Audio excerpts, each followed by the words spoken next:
So when your psyche encounters that injury again and again and again, it does not mean that you are injured. It does not mean that that trauma has affected the core of you.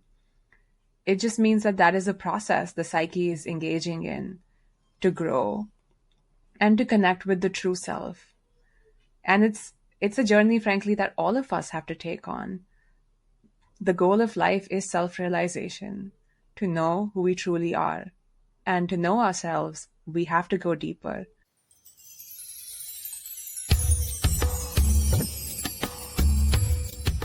Welcome to Partners in Sublime, where we explore the teachings of depth psychology and Vedic philosophy to achieve the highest levels of personal growth and self-actualization. Join me as we tap into the unconscious for intuitive guidance and creative direction. I'm your host, Shagun Chopra. Let's begin. Hi, everyone. Welcome to Partners in Sublime. Today, we're going to talk about the journey of shadow work. So, I've introduced the concept of the persona in the past, and the shadow is nothing but the opposite of the persona. Everything that you need to be, the opposite of that, you can't be. So, if I need to be perceived as hardworking, I can be perceived as lazy. If I need to be perceived as easygoing, I can be perceived as high maintenance. If I need to be perceived as loving, I can be perceived as angry. This and many other rules that govern our psyche without us even knowing. That's why your shadow is also called your personal unconscious. So when we grow up, we take on a persona, that which we think will help us succeed in the world. And success is defined by the parameters of society. But over a period of time, we get really solidified in those ways and start to identify with it. When we start to identify with it, we tell ourselves this is the only way we can be. And we push all the other qualities to our unconscious, to the shadow. And so what shadow work essentially is integrating those qualities and bringing them up to light. One common misconception about shadow work is that you're bringing all the dark stuff up. Yes, there is darkness in the sense that these things are not known to us. They are unconscious. But it's not darkness in the sense that these things are bad. For instance, if growing up you learned how to be very dependent to get your needs met, being independent and confident might be in your shadow. And those are not necessarily bad things. They are actually things you need to bring to light so that you can lead a more whole life. In fact, I would go so on as to say that there is no quality that is bad. Anything you find in your shadow is worth embracing and worth integrating, because this duality of our persona and shadow is in fact not real. It's just a fabrication of the psyche. We are pure consciousness, and there's nothing in us that is good or bad.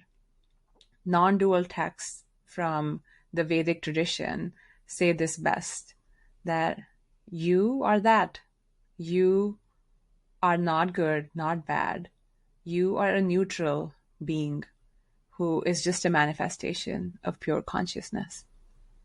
So when you take the idea of persona and shadow, you see that duality, that split in yourself, and your goal is to rise above that. And the process of doing that is often called shadow work. It can also be called shadow persona integration, and it is a necessary step for what Jung calls individuation. So I will not bring too much lingo in this one episode, but as long as you understand that persona is your mask that you took on to be in the world, and shadow is everything you had to push away or repress in order to be the persona, then that's good enough for us. Now, when people start doing shadow work, there is a sense of like, oh, I recognize I have been suppressing this quality. I have been showing up this way, but I could have showed up another way. And we start to become aware of it, which is the first step. We start to notice it in ourselves, and we decide, okay, I am going to integrate this part of my shadow. And once you've done that work, there is so much lightness, so much joy, so much exhilaration that you've been able to conquer this thing that was limiting you for so many years, sometimes 30, 40, 50 years of your life. But what happens when you think you've conquered something and it comes back again? I have seen many people, including some clients, who talk about how hard it is for them to face these things over and over and over again. It makes them feel like they are less than, that they didn't do the work correctly, that their shadow is so big and insurmountable that they will never be able to integrate it. And as much as this work is lifelong, this feeling, this experience of the same thing coming back again is not going to go away. And that's because our work of integrating with the unconscious does not happen linearly. It happens as a spiral. So, spiral, it goes down. So here we are on the surface of the ego. The ego has created a persona. And beneath that is our shadow. And beneath that is collective unconscious, which we will explore in another episode. But for us to journey deeper and connect with the essence that connects all humanity, all life, we don't go down like this. We go down in a spiral, slowly making our way to the collective. Which means that as we're going through the shadow, we are going to uncover the same wound, the same trigger, the same injury to our psyche multiple times, just one layer deeper each time. So while it can feel like the same thing is back, what am I doing? Why is it that I'm encountering this issue yet again? Each time it'll be slightly more nuanced, slightly different flavor, and you will be able to see that it is just a bit better than the last time.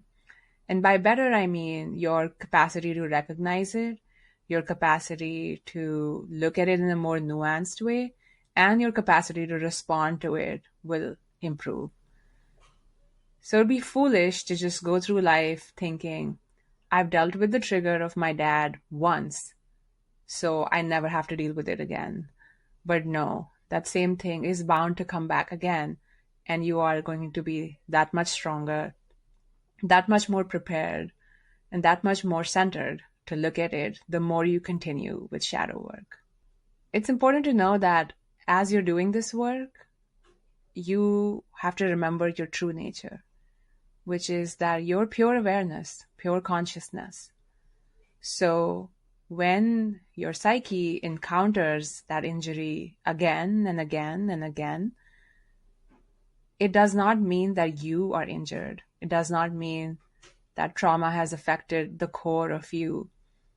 It just means that that is a process the psyche is engaging in to grow and to connect with the true self. And it's a journey, frankly, that all of us have to take on. The goal of life is self-realization, to know who we truly are. And to know ourselves, we have to go deeper. And each time we go deeper, newer layer, newer flavor, newer ways of dealing and response. So now to talk about the journey of shadow work, I'm going to play a session that I had with one of my clients. I'm going to call her Ria. Ria worked with me for several months together over a year and a half ago.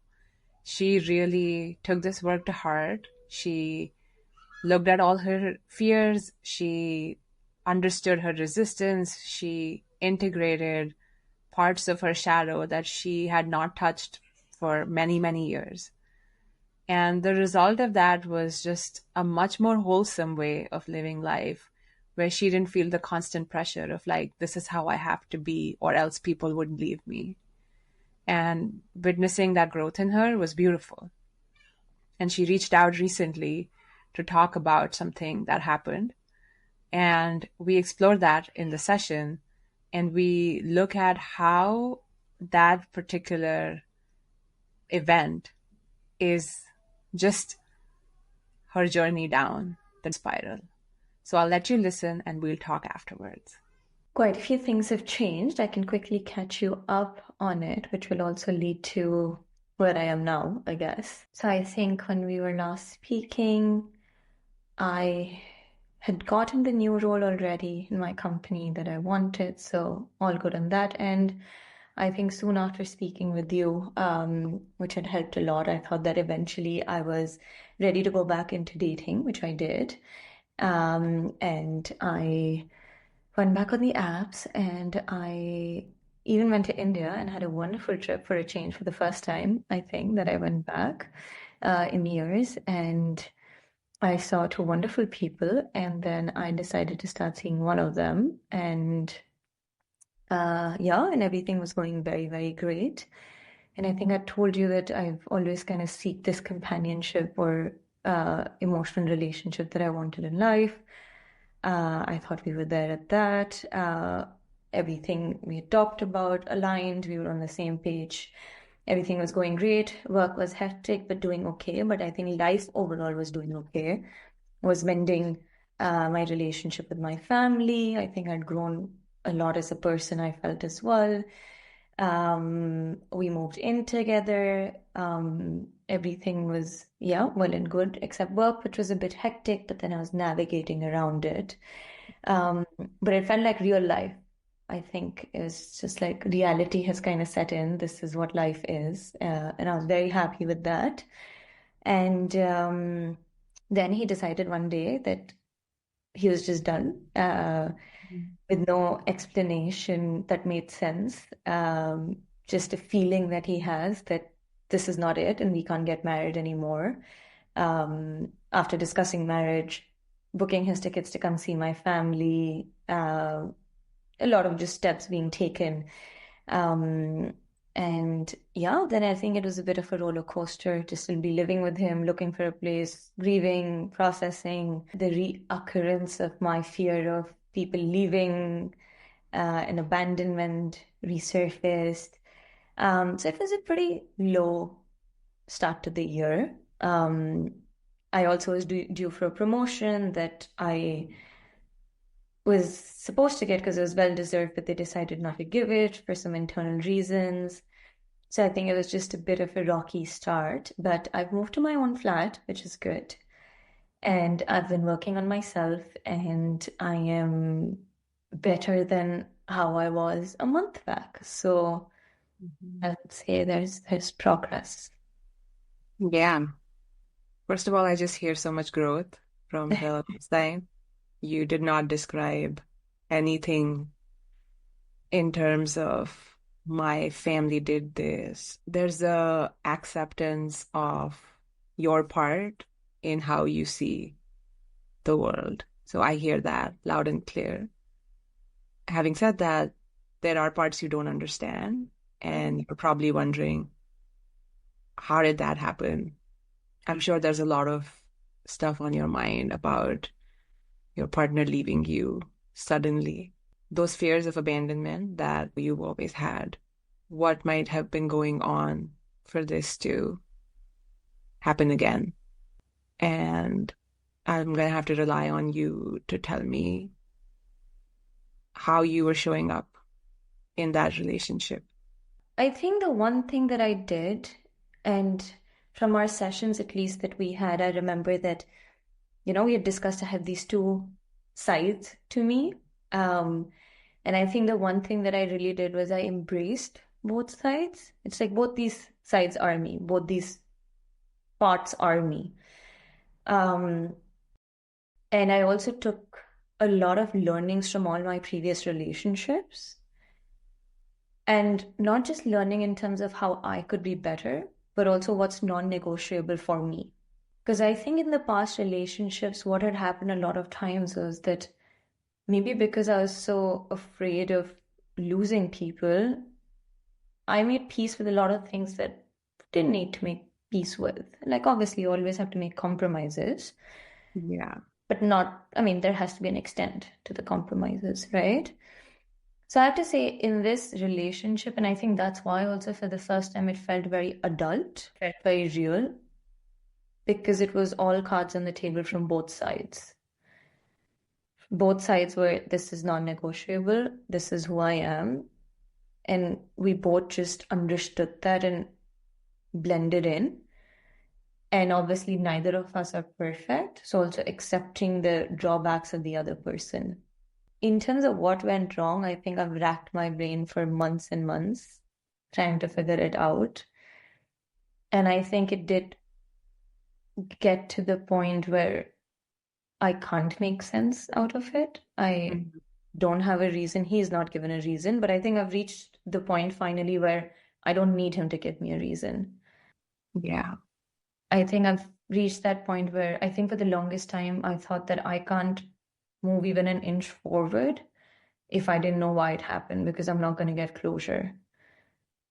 And I think I've worked on myself to understand that him not wanting to be with me was the closure, and I don't need any other reason. That is the reason. I mean, that's reason enough. But what it does, the issue that it causes is that I don't know what I did wrong or if I did something wrong.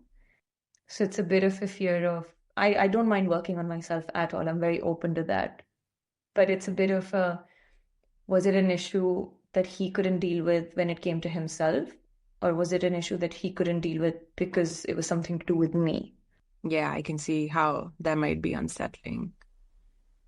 So what I'm hearing is that it's not like you went into this with the idea of like, I'm going to get abandoned. This always happens to me. It was a different relationship. It felt different. It felt mature, but it ended nonetheless. So was it because you two were not right for each other? Was it because he had not done the same amount of work, or maybe did that and discovered that you're not right for each other? Or if it's something you did, subconscious still, because sometimes we think we've got it all and something still remains. So it could be there, it could be the case, but you don't um you don't know. And in this case, it sounds like you can't know based on feedback from others, and you've done the self-reflection and you still don't know what you may have done. But I think what this is bringing up in you is this idea of how to move on without getting those answers, like how to thrive in that space where you don't know, but you still trust that you'll be okay and you will Mhm. have the relationship that you want eventually. So, does that make sense, first of all? It does, yes. What It is it does. teaching you, this whole the way things unfolded? Resilience. I mean, it's obviously making me more resilient. I think also acceptance in a lot of ways. I think a strong side of me has always been that practical side of if I can figure it out, if I have an answer, I can make peace with it. Then there's a reason behind it. And I think what caught me off guard was not expecting it at all. And you're very right to say, I think this was the first time where I was not in the relationship and I thought, oh, this is going to end. He's going to leave. Everyone leaves.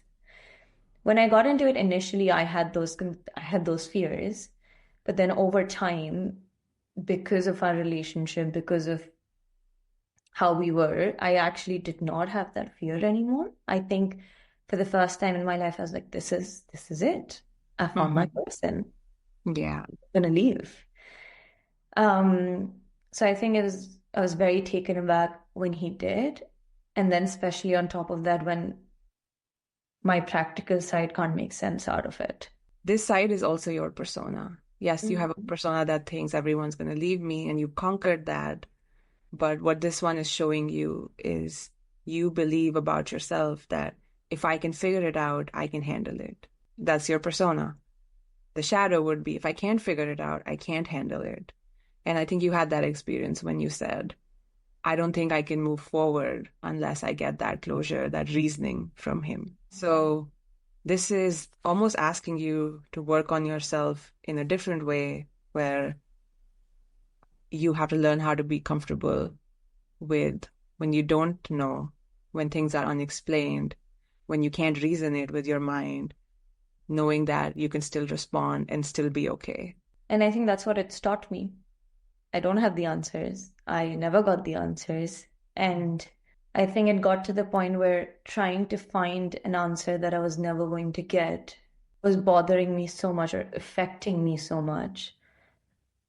I just made peace with it. I can Mhm. be okay without knowing the answer. And I think that's where I am. I'm still grieving, but Mhm. now I'm not trying to understand why. And grief is can be so long, complex, and goes in cycles. So you might be really up one day and might not feel that way the next day. That's totally a process, and I'm not glad that you're going through it, but I'm glad that you are riding the waves as opposed to just trying to bypass them, which is just what you really need. And I'm sure there are days when you doubt your ability to get through, and other days you feel confident. Let's speak to that part of you that maybe on some days doesn't feel that way. Again, every time we do shadow work, we try to see how cultivating a particular persona limits us. So in your case, if I can figure it out, I can handle it. That's part of your persona. So Mhm. can you think of ways in which this has limited or maybe is still limiting your life? Not just in relationships, but it could be other aspects too. How not knowing the answer to something is limiting me. I think it's more in the case of relationships, and this breakup is, I think, the biggest example of that, of how it limited me to Hmm. the point that for days, 24/7, I was just thinking about, replaying the entire relationship of a year plus in my head and trying to figure out the moment. Then also trying to figure out what did I do wrong, So picking up on every small thing and being like, oh, maybe I shouldn't have done this. Maybe I shouldn't have done that. So in my quest to find that out, and then reading into everything he was saying, because we were still together in the same space. And I think the fact that I couldn't make peace with, I can be okay without the answer, it Hmm. delayed my healing process or my moving on process by 2 months or even more. Yeah, it took that much longer for acceptance to set in. Because I couldn't accept that it's happened because I couldn't understand why it had happened. And you can call it, I don't know, it was even sadder that I asked him and he kept on giving me flaky answers or different answers and then not giving answers and then saying he's not sure. So obviously that made the process even harder because he himself wasn't sure of what's happening. So how am I supposed to make sense of what's happening? And I think I even got to the point where, you build stories in your head of, oh, I think this is why it happened. And this is to give yourself that piece of, okay, this site can come down. This is what it is. I can move forward. This is the reason. But at the end of the day, that's just what you tell yourself in the moment to try and feel better. It's not the Mhm. truth. It sounds like because the drive for getting a reason was so high, any reason, correct or not, would be acceptable in the moment, just to soothe your mind. And then mind would create, maybe that was not it, maybe it was some other reason. So, irrespective of whether something felt true or not, you were trying to force your mind to accept it temporarily. And you were just delaying your healing by constantly having communication with your former partner, asking him for things that he couldn't provide. I think those are very valid and real ways in which being this way always affects you doesn't mean that you can't look for an answer. I think we know that about persona and shadow. It doesn't mean you have to be that way, but you can choose to be that way anytime you like. And in a way, it's nice, right, that you tried to do that because it would give you feedback for yourself, for your future relationships. But the fact that you lingered in that stage and it became like, I have to have this, I think that's when we get into problem territory. So I'm really happy you recognize that and started to break away from that. You're still going through it, and this is your work. Can you think of any other times in the past where this thing affected you, and maybe that time you didn't have the tools or the knowledge to be like, oh, I can move on from this? I mean, I would say my first relationship, where it was very similar, that without any reason, he Mm-hmm. just said that I can't do this anymore. And I think I've learned and grown so much over the years that this time when this person said it, I said, okay, I'm not going to change your mind. I would like a reason, which I asked 2 times. And after that, I didn't. Then it was an internal battle in my mind. I didn't ask him for any answers. But as opposed to earlier in life, I kept on trying to understand and stayed in this limbo with him for a year almost. And it actually, I realized that even though I'd moved past this, because I just told myself that, okay, I'm going to do other things, move past it. I think at the back of my mind, I always wanted that answer to make peace with it. Even though I'd moved on, I'd accepted it. I needed that answer. And I realized that after this happened, that I still needed that answer for the first one. Yeah.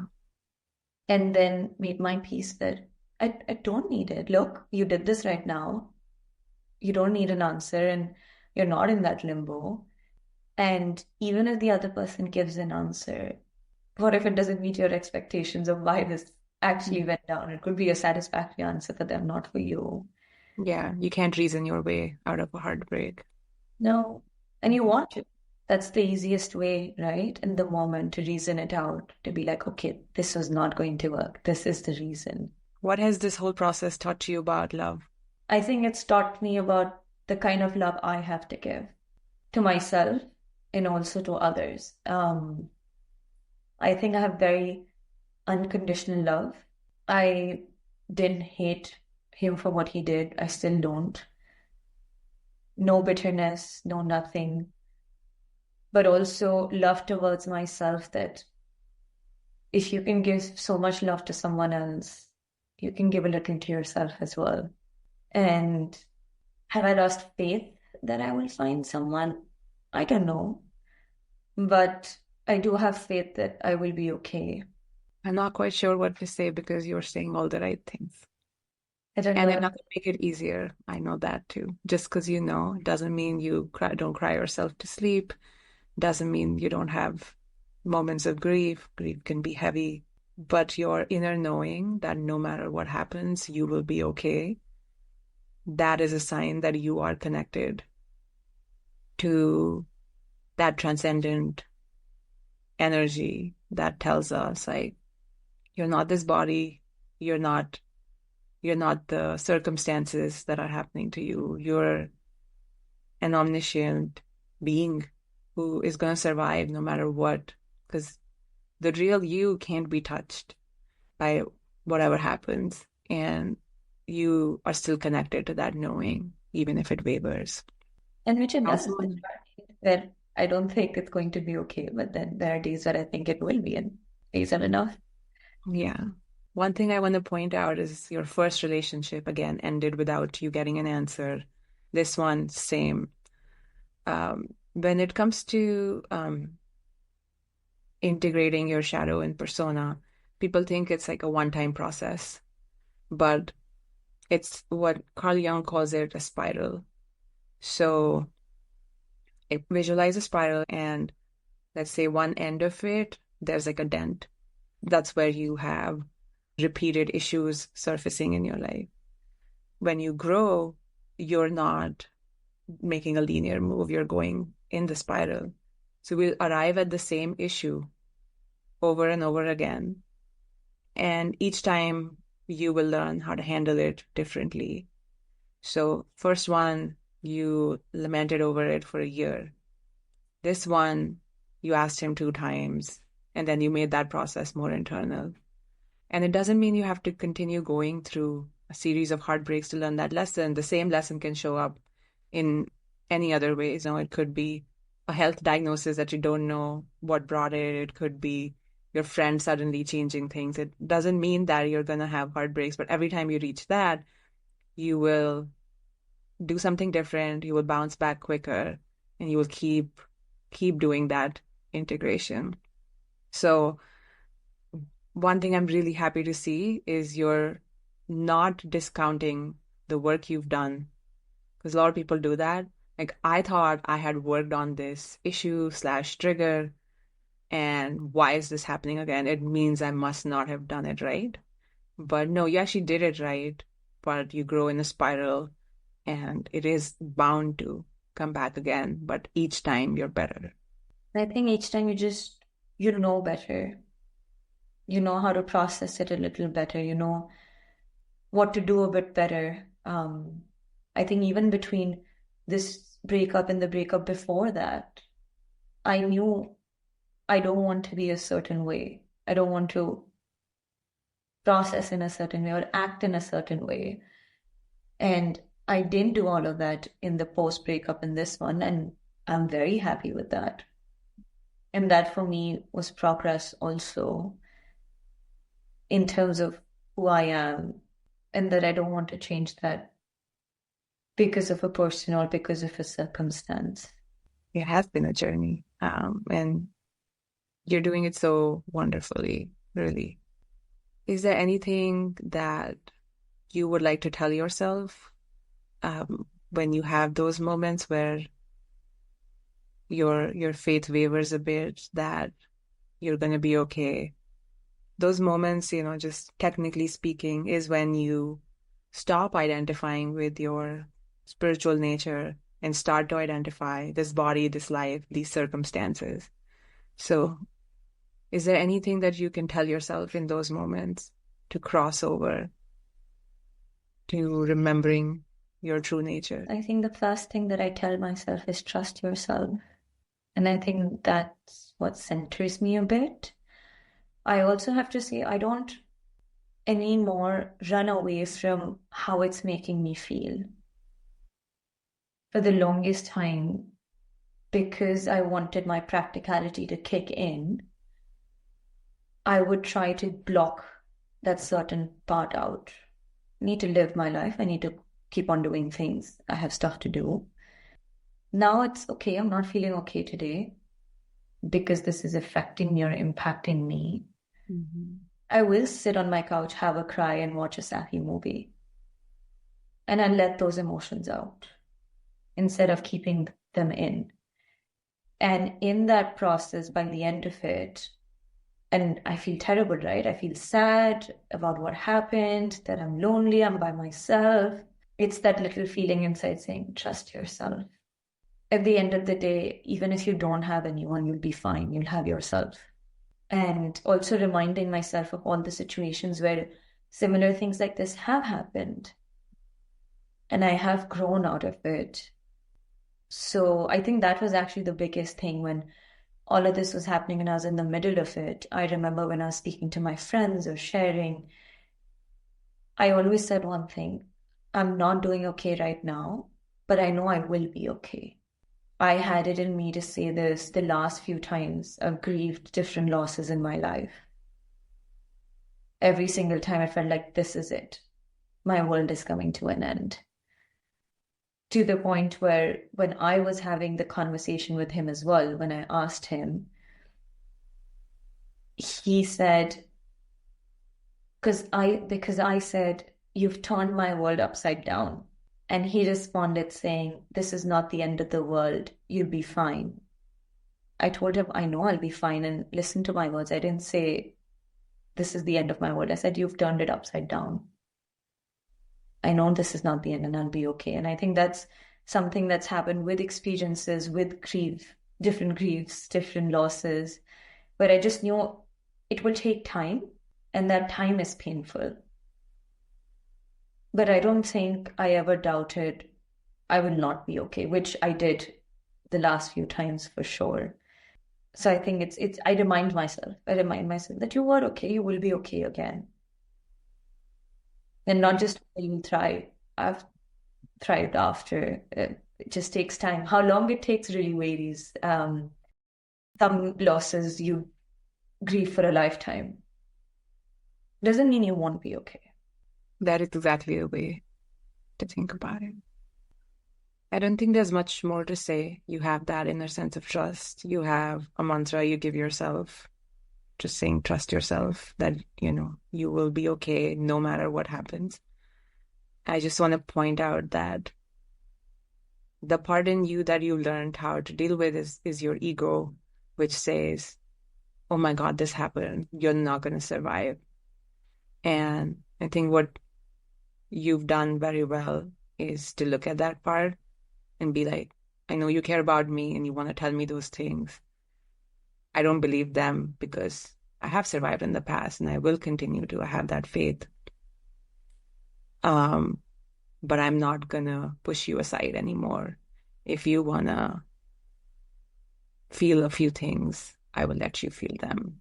And I will not resist you like I used to, making myself busy, over planning, over analyzing every situation, thinking that that would be the way out of whatever it is you were feeling. So it's great that you allow yourself to feel without it distorting your sense of who you are. I have to say in that middle part when I was trying to look for the answer and I thought I couldn't make peace with it if I didn't, I did feel that I had lost all the work I had done on myself in the last year, all the effort I'd put in, because it felt like I went to square one with my feelings and the emotions. But when that switch happened, when I accepted that I don't need to know the reason, now I feel again that no, that work did not go to waste. So I can say when you're in that moment, you're in your weakest and everything seems to be falling apart and you need something to make you feel okay. I definitely felt like I lost all that progress and worked on myself so much. It's all gone, but I don't feel that anymore. So just a daily reminder. Yeah, it's not gone. It's not lost. I see it so clearly. And you're doing exactly what you're supposed to do. Okay. Thanks for listening to Ria's session. As you can see, she has gone through tremendous growth on this path of individuation. She has done considerable shadow work, both in the time that we were together and in the time since. And her journey continues. She had a history of a lot of relationships ending unexpectedly. And on the surface, it looks like that pattern is repeating itself. But if you look closely, you'll realize that the previous relationships ended because she believed that unless she worked really hard to make them work, she would be abandoned. And that fear of abandonment always came true. But now she's working on something slightly different. It's not that she was in this relationship with the fear of he's going to leave me, but she's noticing that when things end without a reason, without proper closure, she feels uneasy about it. So it's a different kind of trigger. And then if she explores that trigger, she realizes that her persona has always been about if I can reason with something, I can handle it. And this is the part that she is trying to overcome. She's learning to integrate aspects of her shadow that allow her to function even if she doesn't know. And not just function, but thrive. And what has enabled her to maintain this perspective is all the work she did before and this deep knowing, this trust within herself that all this may happen. There might be a whole whirlwind in her world, but she will be okay because she's a spiritual being who is in this body having this experience, but it doesn't need to define her. Doesn't mean she won't feel all the feelings. It doesn't mean she has to go through the journey, but it means that she will have a new perspective each time she encounters the same thing. So does this mean that Ria will have to keep having bad relationship breakups that happen unexpectedly? No, it does not mean that. But what will continue to happen is that her fears of abandonment, which morphed into fears of uncertainty, might morph into something slightly different to make sure that she is integrating each and every aspect of her shadow that she has pushed away. And this really is personal growth.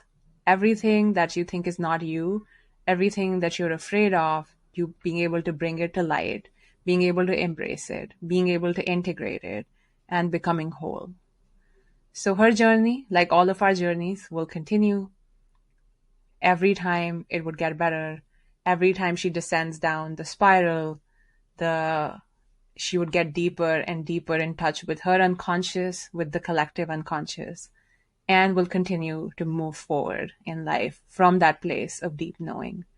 Not motivated by fear, not motivated by the desire to preserve a particular persona. I think she really gets it, that some things are in her persona, some things are in her shadow, but she is not either of them. Okay, I will leave you with that for this episode. Please feel free to reach out to me if you want to let me know your own experience with shadow work, if you've tried it in the past, or your experience starting it now for the first time. And please do not feel discouraged if same things come back again and again. You cannot notice your own growth, but others around you and I can notice yours. Okay, take care. Bye.